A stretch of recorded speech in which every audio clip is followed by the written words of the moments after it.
I have always been the kind of grandmother who notices small things. A shadow that lingers too long on a child's face, the way they glance toward the floor when they should be laughing. My grandchildren, Emma and Luke, were no exception. They used to be vibrant. Emma, with her endless questions about the world. Luke, with his constant eagerness to show me every drawing, every Lego tower, every little creation of his imagination. But in the months after their father remarried, something about them dimmed. At first, I told myself it was just adjustment. Divorce leaves cracks in a child's life, and remarriage, no matter how kind the new spouse seems, forces them to patch over those cracks with something unfamiliar. When I first met Claire, their new stepmother, she seemed polite. Not warm, not genuinely affectionate, but polite in that polished way people learn when they want to be liked. She shook my hand, called me Mrs. Turner instead of Mom, and smiled in a way that never quite reached her eyes. I ignored my instincts. I wanted to give her a chance. My son seemed happy enough with her, and after years of watching him struggle with loneliness, I wanted to believe he had found stability. But children rarely lie with their eyes, and every time I looked at Emma and Luke, I saw fear tucked into the corners of their expressions. One Saturday afternoon, Emma came over, clutching her backpack tighter than usual. She sat at the kitchen table, but her shoulders were stiff, as if she were bracing herself for something. I poured her hot chocolate the way I always do, with extra marshmallows, and asked casually how things were at home. She answered too quickly, her voice clipped. "Everything's fine, Grandma. I'm just tired." That was when Luke blurted something I'll never forget. He said with a trembling lip that Claire didn't like when they talked to me. His eyes darted to his sister immediately after, as if he regretted it, and Emma hissed at him under her breath to be quiet. I tried to press gently, but Emma shut the conversation down by insisting they had homework to do. That night, I couldn't sleep. The thought of my grandchildren being silenced in their own home gnawed at me. I replayed every little sign I had brushed aside. The way Luke flinched when someone raised their voice, the hollow look in Emma's eyes, the forced cheerfulness when their father was present. I had ignored the truth because I didn't want to face the possibility that their smiles were being stolen by someone inside their own house. And then, just a week later, the truth began to surface in a way I could no longer dismiss. The following weekend, I drove to their house with a basket of muffins, the way I often did. I told myself it was just a friendly visit, nothing out of the ordinary, but my stomach was in knots the whole ride. When I rang the doorbell, it wasn't my son who opened the door. It was Claire. She greeted me with that same polite smile, but her eyes narrowed ever so slightly, as if my presence on her doorstep were an inconvenience. I handed her the basket and said cheerfully that I'd baked too much and thought the kids might enjoy some. She accepted it with a clipped thank you, then called for Emma and Luke with a sharpness in her voice that made me wince. When they came running down the stairs, their faces lit up at the sight of me. But that glow faded almost instantly as Claire rested her hand on the banister, watching them. Emma's step slowed. Luke's smile faltered. Something invisible but heavy pressed down on both of them, and I felt it like a cold draft in the room. We sat in the living room together. My son wasn't home yet. He was working late, Claire told me. But she stayed nearby, perched on the arm of a chair, listening to everything we said. The children barely spoke, answering my questions with short words, glancing at her as if to ask permission before opening their mouths. At one point, Luke reached for a muffin. Claire's tone was casual, but her words cut like glass. "Haven't you had enough sweets this week?" His hand froze midair, and he pulled it back with an embarrassed look. I offered gently that one muffin wouldn't hurt, but Luke shook his head quickly. He looked at me with pleading eyes, as if begging me not to argue on his behalf. I left that day with a smile plastered on my face, but my heart burned with unease. As soon as I got into my car, I gripped the steering wheel so hard my knuckles turned white. Children should never look at a parent or a step-parent that way, not with fear. That night, I called my son. I told him the kids seemed quieter than usual, more withdrawn, and asked if he had noticed anything. He laughed it off, saying they were just adjusting to middle school stress, that Claire had been wonderful, helping with homework, keeping the house in order. He sounded convinced, almost proud of how smoothly things were going. I didn't push. I knew if I accused his wife, he'd defend her. That was the kind of man he was, loyal to a fault. But I couldn't shake the image of Luke's frozen hand and Emma's stolen smile. I knew in my bones that something was wrong, and I promised myself that if the children couldn't speak, I would find a way to listen anyway. The opportunity came sooner than I expected, an unguarded moment when fear slipped through their silence and revealed the first piece of the truth. The moment came on a rainy afternoon when the children were dropped off at my house. Claire didn't come inside. She barely rolled down the window, shouting that she'd be back in a few hours. The car sped off before Emma or Luke could even wave goodbye. I noticed how quickly they ran into the house, almost as if escaping from something. Inside, they shook off their jackets, and I tried to keep things light. I suggested we bake cookies, knowing the smell of vanilla and sugar always warmed the kitchen.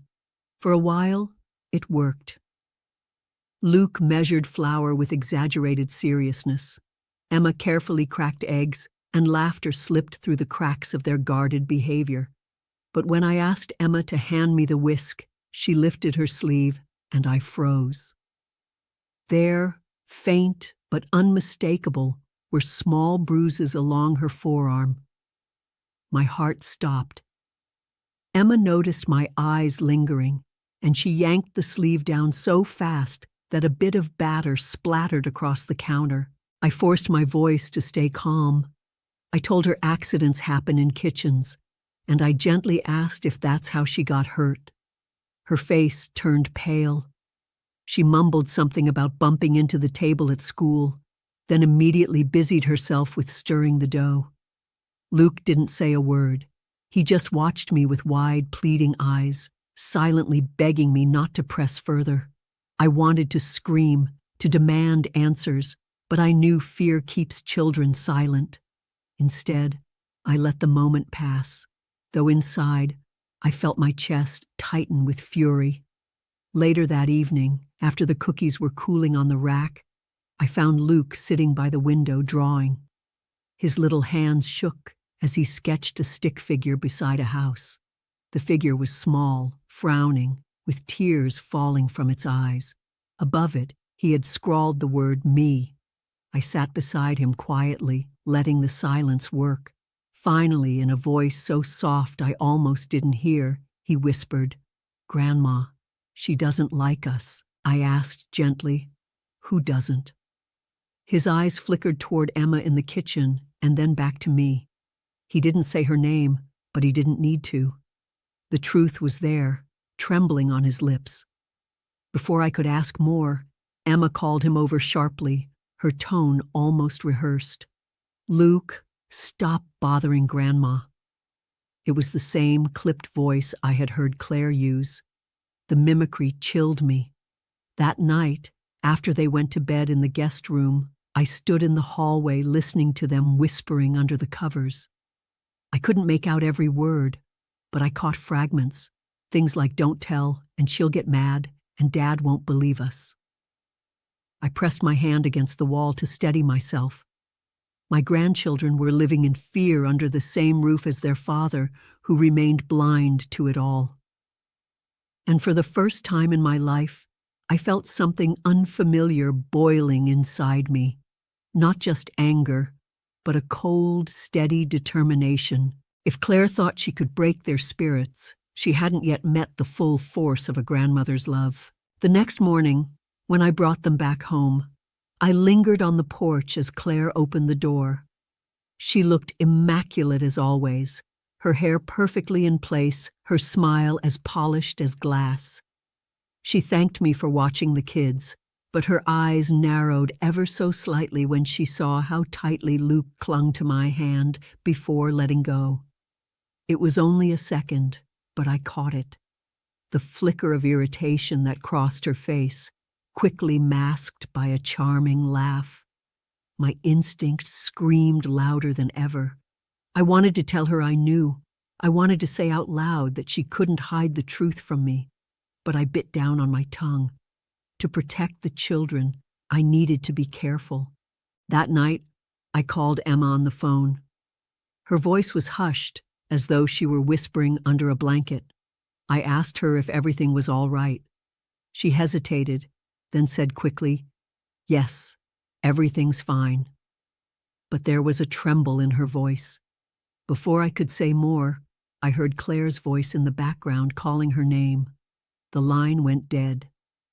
I sat at my kitchen table for a long time, staring at the silent phone. My son was blind, maybe willfully so. The children were too afraid to speak. That left only me. The following week, I arranged a surprise visit. I told Claire I was in the neighborhood and thought I'd stop by. She looked annoyed but forced her usual politeness, inviting me in. The children were sitting on the couch, stiff and quiet, like little statues. I tried to draw them into conversation, but they barely answered. I mentioned the cookies we'd baked last weekend, hoping to coax a smile, but Claire's eyes snapped to them like daggers. Emma lowered her gaze immediately, her small hands tightening in her lap.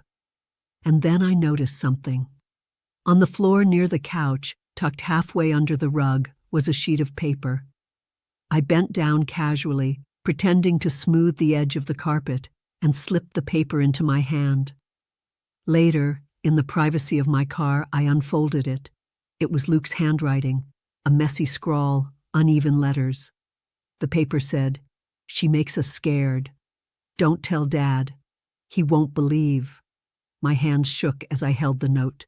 It was proof. Not enough for the law, maybe, but enough for me. Enough to fuel the fire already raging inside me. That night, I sat in my bedroom, staring out the window at the quiet street, and I made myself a promise. If Claire thought she could silence Emma and Luke, she was about to learn what it meant to go against a grandmother who refused to be ignored. The next time I saw her, I would no longer play the polite guest. I would begin to unravel her carefully constructed facade, piece by piece. I didn't sleep much after finding that note. Every time I closed my eyes, I pictured Luke's uneven letters, those desperate words. I knew I couldn't storm into their house and accuse Claire. Not yet. She was too careful, too cunning. If I confronted her without evidence, she would twist it, make it seem like I was meddling, maybe even poison my son against me. No, I needed to be smarter. The next Saturday, I invited the children to spend the day with me. Claire hesitated at first, saying they had chores, but I insisted, reminding her that I hardly got to see them during the week. My tone was firm, leaving no room for refusal.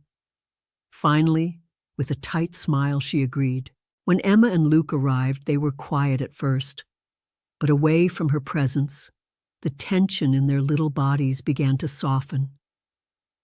I took them to the park, then to an old ice cream shop we used to visit when they were younger. For a moment, it felt like the shadows had lifted. Luke laughed with his mouth wide open. Emma chattered about school projects, and I caught glimpses of the children they used to be. It was during that outing that Emma finally cracked. We were sitting on a bench, our ice cream cones melting in the summer sun, when she whispered, "Grandma, I don't like being at home anymore." Her eyes darted around as if she was afraid someone might hear. I placed my hand over hers, steady and warm, and asked why. She bit her lip, then murmured, "Claire says we're ungrateful. She says we make Dad unhappy." The words pierced me like knives. Children should never carry the burden of making a parent unhappy. That was not their job. I pulled her into my arms, and though she didn't cry, I felt the tremor in her shoulders. When we got back to their house that evening, I walked them to the door. Claire was waiting, her smile fixed, but her eyes sharp. She asked how the day had been. Before I could answer, Luke blurted, "We had ice cream." His tone was both proud and nervous. Claire's jaw tightened. She forced a laugh and said, "Oh, lucky you," before ushering them inside. But I saw the way Emma's face fell the moment she stepped past the threshold, as if the weight of the house itself pressed down on her. I stood on that porch long after the door closed, listening to the faint echoes of her voice inside, scolding them. My fists clenched. That was the first time I allowed myself to think clearly. I could not rely on my son. I could not rely on polite warnings or gentle hints. If I wanted to save my grandchildren, I would have to make Claire's world crumble the way she was trying to crush theirs. And so I began to plan. My plan began quietly. I knew that women like Claire thrived on appearances, on being seen as perfect wives, attentive mothers, pillars of their little communities. If I could show even a crack in that polished surface, her mask would start to slip. The first step was simple. I started showing up unannounced. I told myself it was just to drop something off or say a quick hello. Every time she greeted me with that strained smile, and every time I lingered just long enough to unsettle her. I asked questions she couldn't easily brush aside. How are the kids doing in school? Have they been eating well? Do they sleep through the night? Each question made her shift in her seat, her answers too rehearsed, too quick. One afternoon, when my son wasn't home, I stopped by with a bag of groceries. Claire accepted them reluctantly, muttering that it wasn't necessary. The children hovered nearby, their eyes wide with hope. I could feel them silently begging me not to leave, so I stayed. I unpacked the groceries into the fridge, moving with the casual confidence of someone who belonged. Claire's jaw tightened, but she didn't stop me. While I put away the food, Luke slipped a drawing onto the counter where only I could see. It was a small sketch of a cage with 2 stick figures inside. Above it, he'd written, "Help us." My throat tightened. I folded the paper quickly and slipped it into my pocket before Claire noticed. That night, I called my son again. I told him something was wrong, that the children seemed afraid in their own home. He sighed impatiently, insisting I was overreacting, that kids dramatize things. He reminded me that Claire had been holding everything together since the divorce. His words made me want to scream, but I didn't. I realized then that he was already under her spell, blinded by her performance. If I wanted him to see the truth, I had to bring the truth out into the open. So I began watching Claire more closely, at church, at school events, in the neighborhood. She was all charm in public, laughing, chatting, pretending to be the picture of kindness. But I noticed how her smile stiffened when she thought no one was looking, how her grip on Emma's shoulder lingered a second too long, how Luke shrank behind her whenever someone addressed him directly. I collected these details like pieces of a puzzle, not to show the world just yet, but to prepare. Because I knew, sooner or later, her mask would crack in front of the wrong people. And when it did, I would be ready to tear it off completely. The children needed a protector. If no one else would rise against Claire, then I would. and I swore to myself that by the time I was finished, she would regret every moment she had made them feel small. I knew the only way to break Claire's hold was to draw her out, to make her reveal the cruelty she worked so hard to hide. So I started setting small traps. Nothing obvious, nothing she could accuse me of, but little situations where her mask might slip. One Sunday afternoon, I invited the whole family to my house for dinner. I cooked their favorite dishes. Emma loved roast chicken with garlic. Luke adored mashed potatoes drowning in butter. When they arrived, the children's faces lit up at the spread, but Claire's expression tightened. She thanked me in a voice sweet enough to fool anyone who didn't know better, but I saw the flicker of annoyance in her eyes.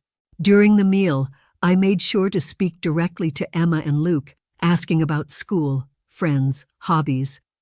I watched carefully as Claire's grip on her fork tightened each time they began to open up. When Luke proudly told me he'd drawn a comic book for class, Claire cut in smoothly, saying he spent too much time on silly drawings and should focus on real studies. Luke shrank instantly, the excitement draining from his face. I leaned forward, my voice calm but firm, and said, "I think creativity is a gift. Luke's drawings are wonderful, and one day he might surprise us all." The boy's eyes flickered with gratitude, and I saw the muscle in Claire's jaw twitch. Later, when dinner was over and the children ran to the living room, I offered Claire coffee in the kitchen. She accepted, though her smile was brittle. As I poured, she leaned closer and whispered, "You're confusing them. They don't need your constant interference." I kept my voice steady. I told her that children needed love, patience, encouragement. She gave a cold laugh, low and sharp. She said, "Patience only makes them soft. They need discipline." For the first time, I saw the venom in her eyes fully, unmasked. It was only for a second, but it was enough.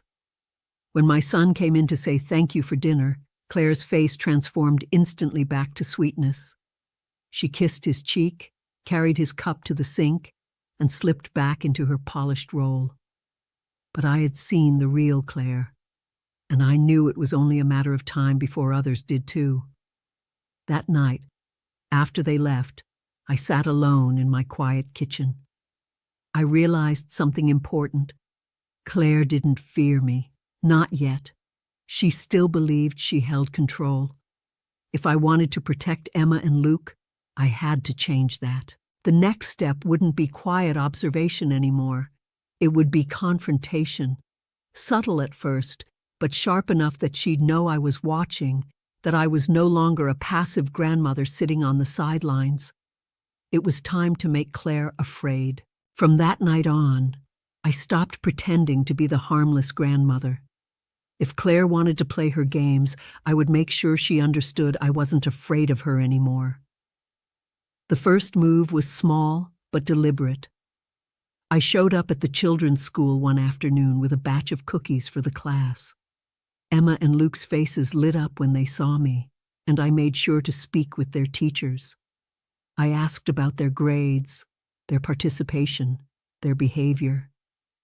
The teachers were polite, but one of them, Mrs. Green, admitted in a lowered voice that the children seemed unusually quiet, reluctant to speak in groups, almost as if they feared being wrong. I thanked her, filing the information away.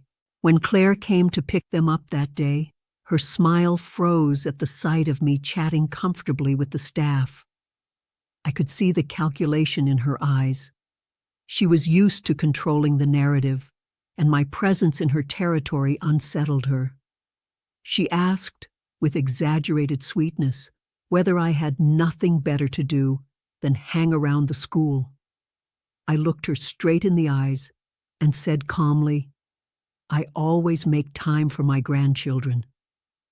The words weren't loud, but the meaning was sharp. The second move came a few days later. I dropped by their house with a basket of fruit. Again, she tried to turn me away at the door, but I insisted I had already promised the kids. She stepped aside reluctantly, and I walked in like I belonged there. I sat with Emma and Luke at the table, listening as they spoke carefully under Claire's watchful eyes. When Luke started to stammer, I leaned close and said softly but clearly, "You never need to be afraid to speak around me." His little shoulders relaxed, and I saw Claire stiffen across the room. Her mask was slipping. That evening, as I was leaving, she followed me to the door and whispered, "You're making things harder for them. If you really cared, you'd stay out of it." I smiled, leaning close enough that she could hear the steel in my voice.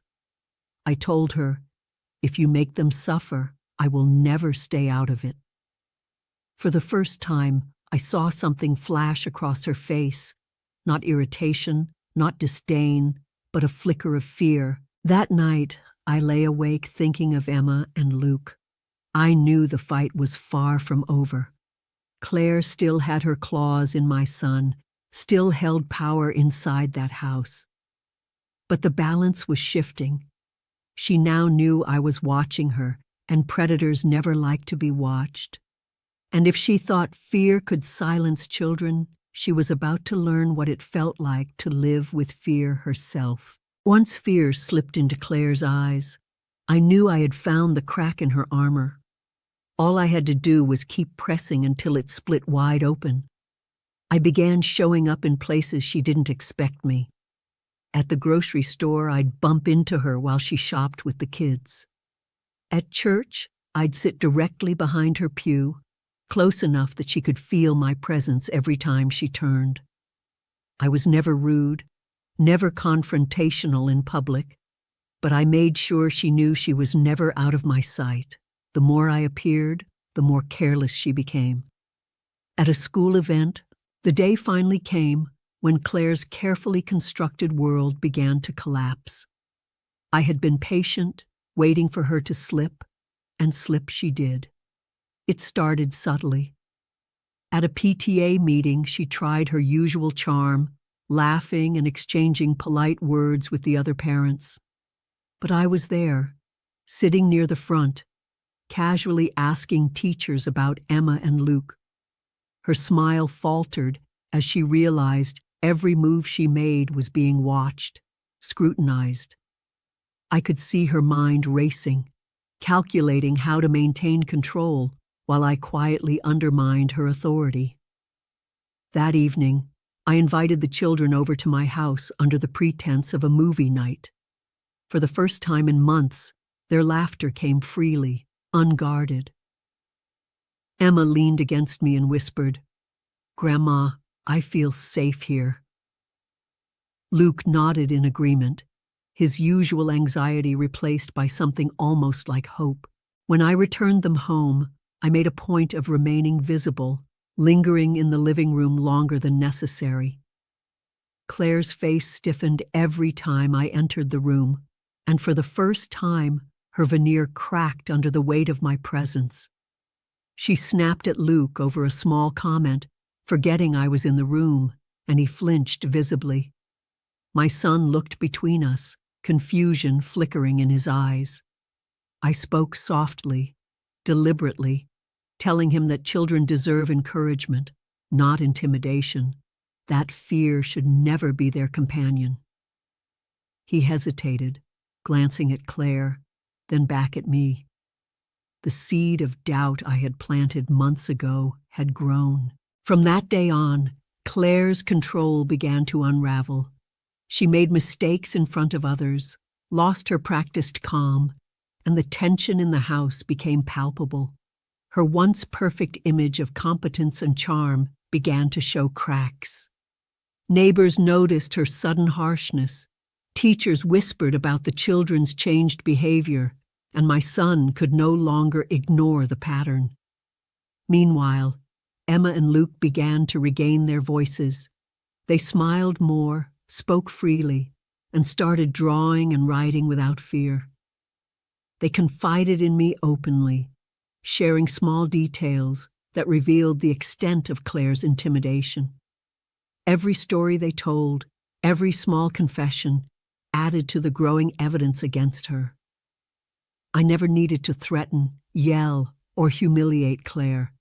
I simply became an immovable presence, unwavering and patient, a shield for my grandchildren, and a constant reminder that her cruelty would not go unnoticed. Fear, when turned back on the oppressor, is a powerful teacher. By the end, Claire no longer felt safe manipulating the children or hiding behind her polished exterior. The life she had tried to control with intimidation became a cage for herself. And through it all, Emma and Luke learned something invaluable: that love, patience, and persistence can overcome fear, and that they had someone who would never let them be silenced. I watched them finally thrive in the home that should have always been theirs, feeling a fierce satisfaction. Not revenge in the petty sense, but justice. Quiet, patient, unyielding.